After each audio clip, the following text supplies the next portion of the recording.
உலகத் தமிழர்களுக்கு வணக்கம். நான் வெங்கிரத்னம். நம்ம 10 ரூபா பாலாஜி ரிலீஸ் ஆகிருக்காரு. 200 ரூபா உடன்பிறப்புகள் எல்லாமே கொண்டாடி தீர்த்துக்கிட்டு இருக்காங்க. ரிலீஸ் ஆகலை, நிபந்தனை ஜாமீன். ரிலீஸ்னா கூட நீங்கள் கொண்டாடிட்டு போகலாம் அப்படிங்களாம். நிபந்தனை ஜாமீனில் வெளியில் வந்திருக்கார் கிட்டத்தட்ட 471 நாளைக்கு பிறகு. இந்த நிபந்தனைகளை எல்லாத்தையும் பார்க்கும்போது இதுக்கு பருத்தி மூட்டை குடோன்லேயே இருந்திருக்கலாமே, செந்தில் பாலாஜி உள்ளே இருந்திருக்கலாமே அப்படிங்கிற மாதிரி தான் இருக்குது. என்ன நிபந்தனைகள் அப்படின்னு பார்த்தீங்கன்னா, ஒவ்வொரு வாரத்துலேயும் 2 நாள் திங்கள் வெள்ளி அமலாக்கத்துறையில் ஆஜராகி கையெழுத்து போடணும். சாட்சிகளை நேரடியாகவோ மறைமுகமாகவோ தொடர்பு கொள்ளக்கூடாது. சாட்சிகளை கலைக்கிறதுக்கு முயற்சி செய்யக்கூடாது. இதெல்லாம் நடக்குமா அப்படின்னு பார்த்தா உங்கள் இஷ்டத்துக்கே விட்டுறேன், அந்த இதை எதுக்கு உருட்டிக்கிட்டு அப்படிங்கிற மாதிரி தான் இருக்குது. இதில் நம்ம கரூர் உடன்பிறப்புகள் இருக்காங்கல்ல, சுதந்திர போராட்ட தியாகி. கரூர் வெள்ளைக்காரன்ட்ட அடிமையாக இருந்த மாதிரியும், நம்ம 10 ரூபா பாலாஜி போய் இந்த பாட்டிலுக்கு 10 ரூபா வாங்கின காசெல்லாம் போட்டு வெள்ளைக்காரனுக்கு கப்பமாக கட்டி மீட்டிகிட்டு வந்த மாதிரியும் உற்சாகத்தில் இருக்கானுங்க. கரூருக்கு இனிமேல் நல்ல காலம் பிறந்துருச்சு, எல்லாம் குடுகுடுப்பகாரம் மாதிரி இருக்கானுங்க. ஒரே டயலாக், கரூருக்கு நல்ல காலம் பிறந்துருச்சு, கரூருக்கு நல்ல காலம் பிறந்துருச்சு, ஜக்கம்மா சொல்கிறா அப்படிங்கிற ரேஞ்சுக்கு ஆரம்பிச்சுட்டானுங்க. இவங்க ஆரம்பிக்கிறதுக்கு பின்னாடி என்ன தெரியுங்களா இருக்குது? தீபாவளி வருது. போன தீபாவளிக்கே 10 ரூபா பாலாஜியை பிடிச்சி சிறைப்பறவைக்கு எதுக்கடா ரெக்கைன்னு உடச்சி உள்ளே தள்ளிட்டாங்க இல்லையா? ஒருத்தன் வீட்லையும் தீபாவளி கொண்டாடல. உழைச்சி சம்பாரிச்சிருந்தா தீபாவளி கொண்டாடி இருக்கலாம். 10 ரூபா பாலாஜியோட 10 ரூபா கலெக்ஷனில் பங்கு பிரிச்சே தீபாவளி கொண்டாடுறவங்களுக்கு அப்புறம் தீபாவளி எப்படி இருந்திருக்கும்? இந்த வருஷமும் தீபாவளிக்கு வெடி வாங்க முடியாதா, ஸ்வீட்டு வாங்க முடியாதா? வழக்கம் போல் 200 ரூபாயை கொடுத்து முடிச்சு விட்ருவாங்களா? அது கோட்டருக்கே பத்தாதே, என்ன பண்ணுறது அப்படிங்கிற தீபாவளியை பற்றின கவலைகள்லேயே இருந்தப்போ தான் படால்னு சிறை கதவு அப்படிங்கிறது இப்போ திறக்கப்பட்டிருக்கு. நிபந்தனை ஜாமீனில் செந்தில் பாலாஜியை திறந்து விட்ருக்காங்க. அப்பாடா, இந்த தீபாவளி காசு வந்துருண்டா சாமி அப்படின்னு எல்லாம் நிம்மதி பெருமூச்சு விட்டாங்க. அதனால தான் ஒரே ஆட்டம் பாட்டம் கொண்டாட்டங்கள். அதாவது செந்தில் பாலாஜி சிறைக்கு போகும்போது நம்ம முதலமைச்சர் பேசுனது கடைசியாக வரும். டாக்டர் கூப்பிடுங்க, டாக்டர் கூப்பிடுங்க, கத்தி கதறி பேண்ட்டில் உச்சா போய் பல ரணகலங்கள் பண்ணி அப்புறம் ஹார்ட்டை திறந்து ஸ்டெண்டு வச்சு பல பிரச்சனைகள் பண்ணி அவர் வெளியில் வரும்போதெல்லாம் பார்த்தீங்கன்னு வச்சுங்க, ஜாமீனுக்கு அப்படியே வருவாப்புல. ஒரிஜினல் நோயாளியெல்லாம் தோத்துருவான், அந்த மாதிரி வருவாப்புல. நேற்று ஜாமீன் அப்படின்னோடனே புது ரத்தம் பாஞ்ச மாதிரி உற்சாகத்தில் வர்றாரு. ஆனால் இவங்க ஜாமீன் கேட்குறப்பெல்லாம் என்ன கேட்டாங்க? அவரால் மூச்சு விட முடியல பாவம், அவர் ஒரு நோயாளி பாவம், அவரால் நடக்க முடியல பாவம், அவரால் தூங்க முடியல, அவரால் கக்கூஸ் போக முடியல, 1008 காரணங்கள், உடல்நிலைய காரணம் காட்டி தான் இவங்க ஜாமீன் கேட்டுக்கிட்டு இருந்தாங்க. ஆனால் ஜாமீன் ஒரு வார்த்தை சொன்னோடனே உடம்புல இருக்கிற வியாதிகள் எல்லாமே பறந்து போச்சு. பார்த்தீங்களா?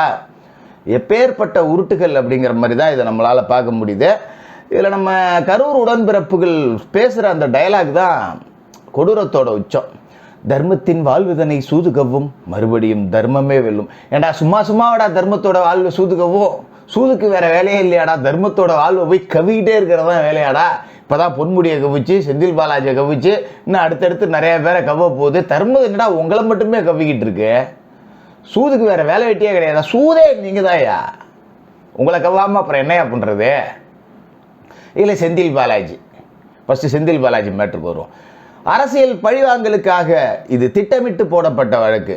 இதிலிருந்து நீதிமன்றத்தில் நான் நிரபராதி என நிரூபித்து வெளியே வருவேன். யாரு? செந்தில் பாலாஜி. எந்த செந்தில் பாலாஜி? இதே செந்தில் பாலாஜி இந்த ஜாப் ராக்கெட்டு இதோட மூல வழக்கு நம்ம பிஎம்எல்ஏ ஆக்டுக்கு அப்புறம் வருவோம். இந்த PMLA act money laundering act. எந்த மணியை இவர் லாண்டரிங் பண்ணார் அப்படின்னா, வேலை வாங்கி தரேன்னு சொல்லி வசூல் பண்ணார்ல பணம், அந்த பணத்தை மணி லாண்டரிங் பண்ணாருன்னா இந்த பிஎம்எல்ஏ ஆக்ட். இதோட மூல வழக்கு என்ன? வேலை வாங்கி தரேன்னு பணம் வாங்கினதா. வேலை வாங்கி தரேன்னு நான் பணம் வாங்கினது உண்மை, அதை திருப்பி கொடுத்துட்டேன் அப்படின்னு சொல்லி இதே 10 ரூபா பாலாஜி உயர்நீதிமன்றத்தில் சொல்லியிருக்காரு. உயர்நீதிமன்றமும் ஒரு வித்தியாசமான தீர்ப்பை கொடுத்தது. அவர் பணம் வாங்கினது உண்மை, திரும்பி செட்டில் பண்ணிட்டாரு, அதனால் விடுதலை ஆகிடும். எப்படி இருக்குது தெரியுமா? இது ஒருத்தரை நான் கத்தியால் குத்திட்டேன், அவனுக்கு நானே வைத்தியம் பார்த்து ஆஸ்பத்திரிலாம் கூட்டு போயிட்டு சரி பண்ணிட்டேன், அதனால் என் மேலே வழக்கு போடாதீங்கன்னு. இப்படி ஒரு படுகேவலமான தீர்ப்பால் தான் செந்தில் பாலாஜி வெளியே வந்தார். அந்த தீர்ப்பை தூசி தட்டி தான் மறுபடியும் தூக்கியிருக்காங்க.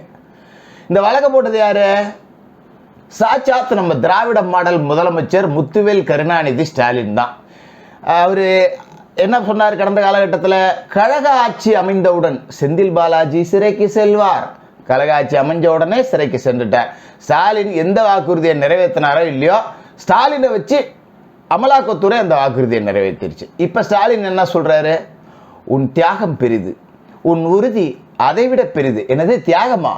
நீ என்னடா நாட்டு சுதந்திரத்துக்கடா போராட்டு போன லவடிக்கப்பால் திருட்டு பையன்டா நீ ஒரு திருடன். நானே சொல்லல, சிவாஜி கிருஷ்ணமூர்த்தியே சொல்லிட்டாரு, நீங்களே பார்த்துங்க.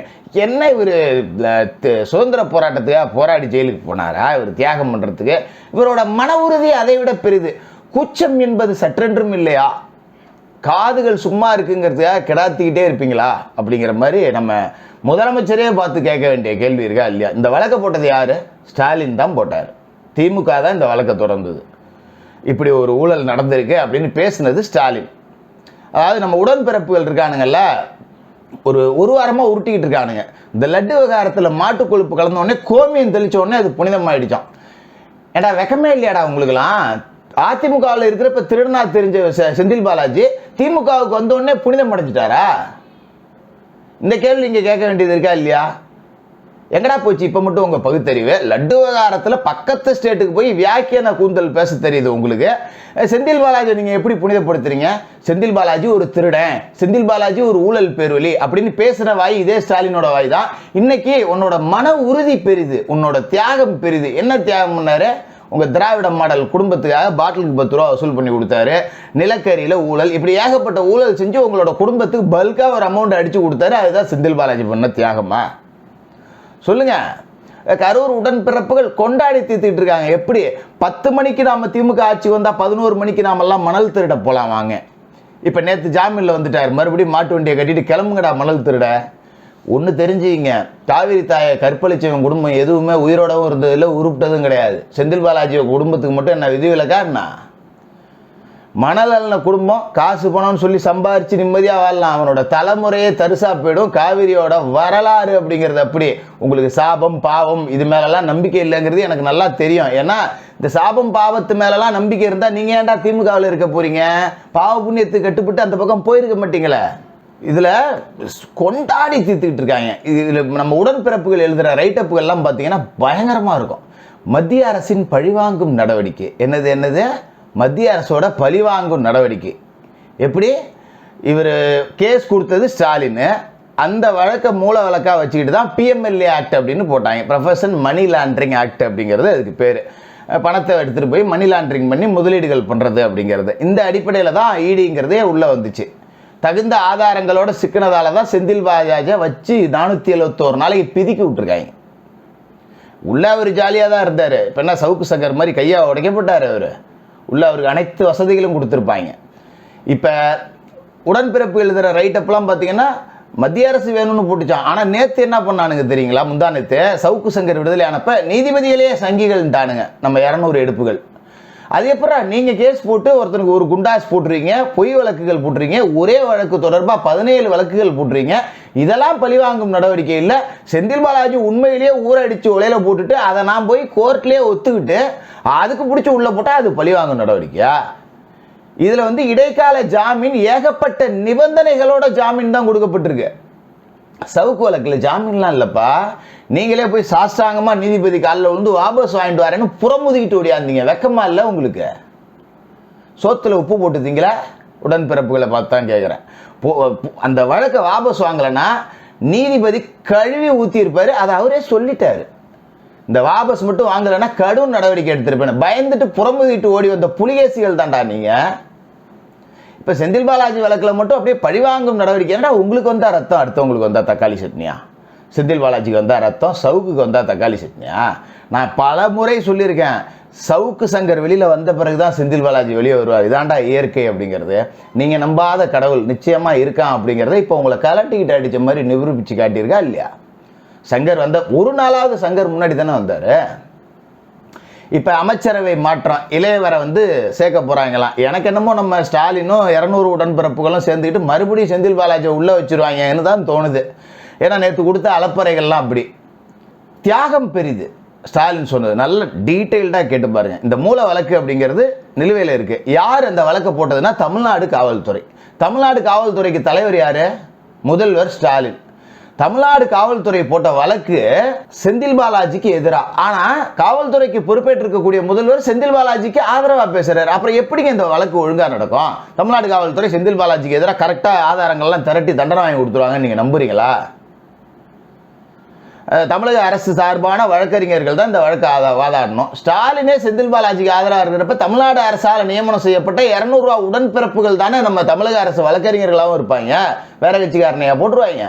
அவங்க எப்படி செந்தில் பாலாஜிக்கு எதிராக அப்படியே கிழிச்சிருவாங்களா வாதத்தில்?